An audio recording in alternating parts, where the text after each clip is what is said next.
പഞ്ചവടിയിൽ താമസിക്കുന്ന ശ്രീരാമൻ്റെ വനവാസവും രാക്ഷസ നിഗ്രഹവും ഏകാന്തദേശമായ ഗോദാവരി നദിക്കരയിലുള്ള ജീവിതവും കാടിനെ അയോധ്യയെ പോലെ കണ്ട് ജീവിതം ആരംഭിക്കുന്ന രാമനും സീതയും ലക്ഷ്മണനും ജീവിതം തളർന്നു പോകുന്ന സാഹചര്യങ്ങൾ സൃഷ്ടിതമാകുന്നതും സ്വാമി ചിദാനന്ദപുരി വിശദീകരിക്കുന്നു.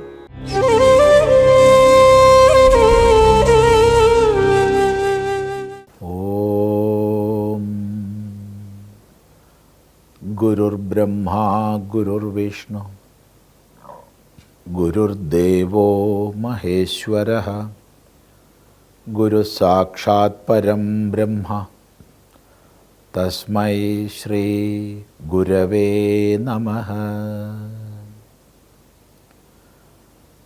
ഓം സദാശിവസമാരംഭാം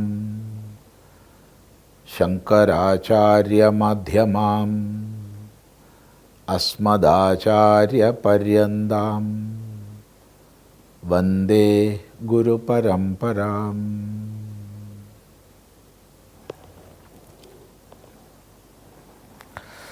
ഉത്തമഗംഗാനദിക്കുത്തരതീരെ പുരുഷോത്തമൻ വസിച്ചിതു ജാനകി ദേവിയോടും കദളീ പനസാമ്രാദ്യഖില ഫലവൃക്ഷാവൃതകാനനേ ജന സംവാദവിവർജിതേ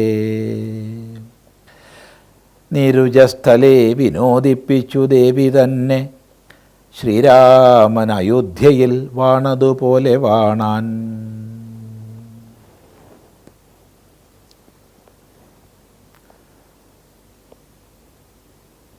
തൻ്റെ വനവാസത്തിൽ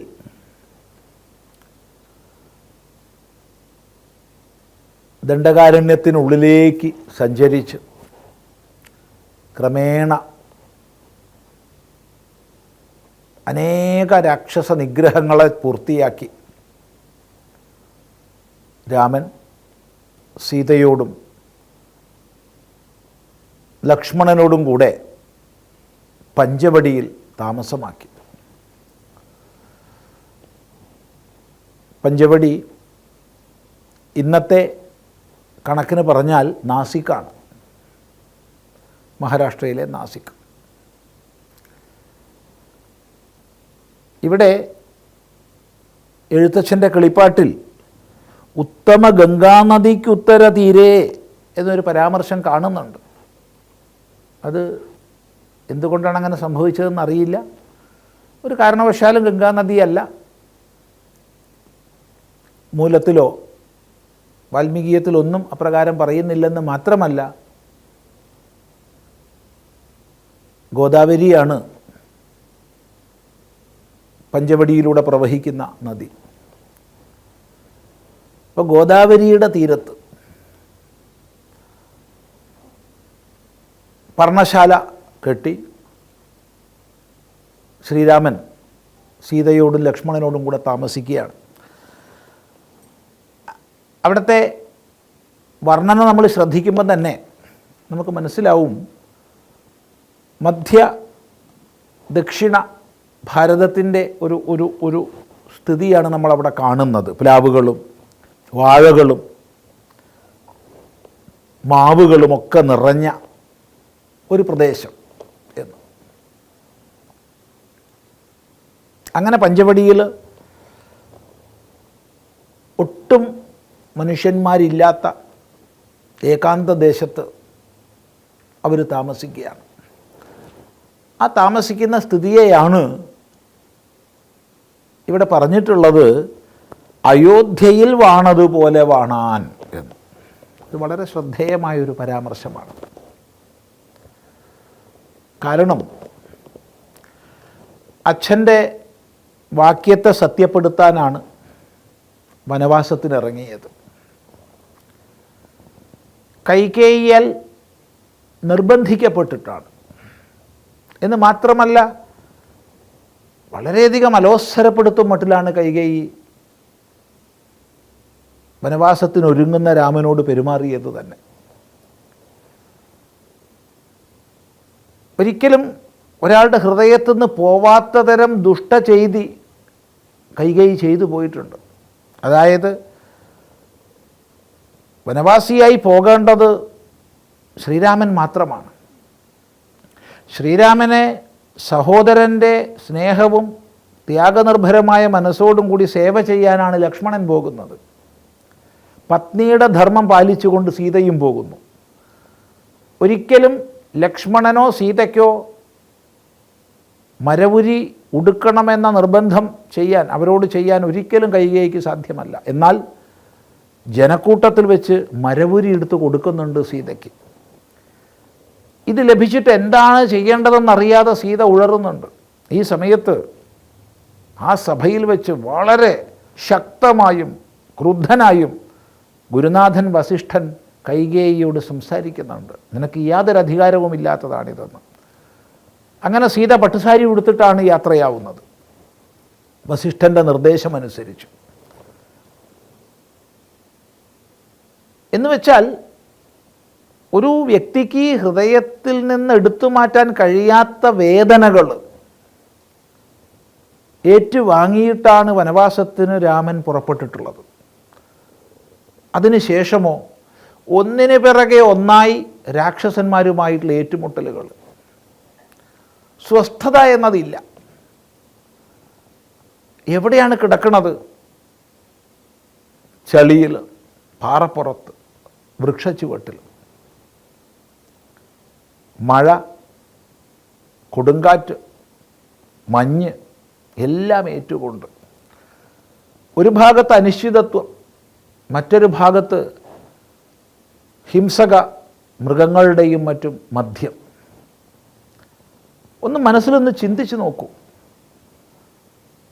തൻ്റെ പത്നിയോടുകൂടി തൻ്റെ സഹോദരനോടുകൂടി ഇപ്രകാരമുള്ളൊരു അവസ്ഥ ഏറ്റെടുക്കേണ്ടി വരുന്നൊരു മനുഷ്യൻ്റെ സ്ഥിതി. രാമൻ ഭഗവാൻ തന്നെ, അവതാരം തന്നെ എല്ലാം സമ്മതിച്ചു. പക്ഷേ മാനുഷ രൂപത്തിലാണല്ലോ. അതുകൊണ്ട് മനുഷ്യസ്ഥിതിയിൽ വേണം അത് വിലയിരുത്തുക. ആരായാലും തളർന്നു പോകും. ഒന്നിനു പിറകെ ഒന്നായി വരുന്ന അക്രമങ്ങൾ, ഇതെല്ലാം ഏറ്റെടുത്തിട്ടും ഈ ക്ലേശങ്ങളുടെ മധ്യത്തിലായിട്ടും ഒരിടത്ത് സ്ഥിരമായി താമസിക്കാൻ വയ്യ, നീങ്ങി പോവുകയാണ്. അങ്ങനെ ഈ ക്ലേശങ്ങളുടെ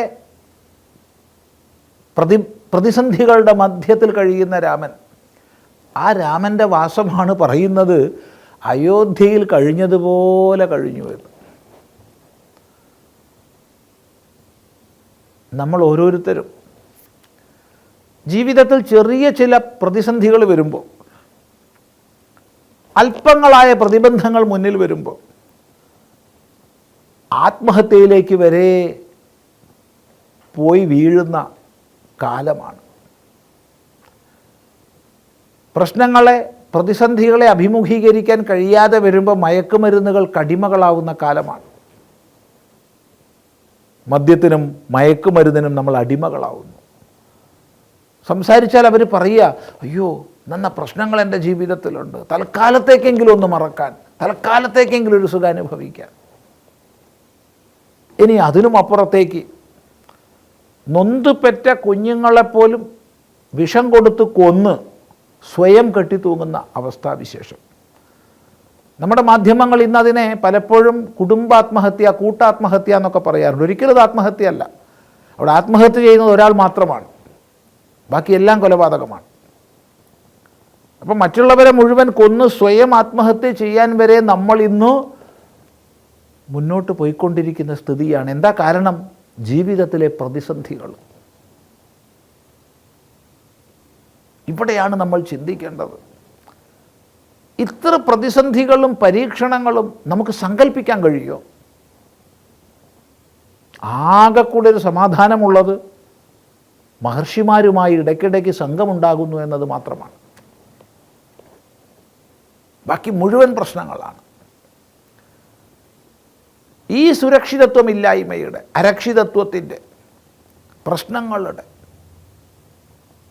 മധ്യത്തിൽ കഴിയുന്ന രാമൻ മറ്റൊന്നുകൂടി ചിന്തിക്കണം. ഈ പ്രതിസന്ധി മാത്രം ചിന്തിച്ചാൽ പോരാ, മറ്റൊന്നുകൂടി ചിന്തിക്കണം. അതെന്തെന്നാൽ വാൽമീകീയ രാമായണത്തിൽ ആവർത്തിച്ച് പറയുന്നൊരു വാക്യമുണ്ട്, സുഖാർഹൗ അല്ലെങ്കിൽ സുഖോചിത എന്നൊക്കെ. രാമനായാലും ലക്ഷ്മണനായാലും രാമനായാലും സീതയായാലും അവരൊക്കെ സുഖാർഹരാണ്, സുഖോചിതരാണ്. കൊട്ടാരത്തിൽ സ്വർണ്ണ അലങ്കൃതമായ കട്ടിലിൽ, പട്ടുമെത്തയിൽ, ഇരുഭാഗത്തും സേവകന്മാർ വിശറി വീശിക്കൊണ്ട് അങ്ങനെ എല്ലാ സൗഭാഗ്യങ്ങളും അനുഭവിച്ച് കഴിഞ്ഞവരാണ്, അതിന് യോഗ്യരാണ്. ആ അവസ്ഥയിൽ നിന്നാണ് ഈ ഒരു പതനം. എന്നിട്ടും അയോധ്യയിൽ കഴിഞ്ഞതുപോലെ കഴിഞ്ഞു എന്ന് പറയണമെങ്കിൽ ആ ജീവിതം കാണിച്ചു തരുന്നൊരു മാതൃക അത് പ്രായോഗികമായി നമുക്ക് ഉൾക്കൊള്ളാൻ സാധിക്കട്ടെ. ഉൾക്കൊള്ളാൻ നമുക്ക് ശ്രമിക്കുകയെങ്കിലും ആവാമല്ലോ. പ്രത്യേകമായി ശ്രദ്ധിക്കുക എന്ന് മാത്രം ഈ സന്ദർഭത്തിൽ പറയുകയാണ്. ഓ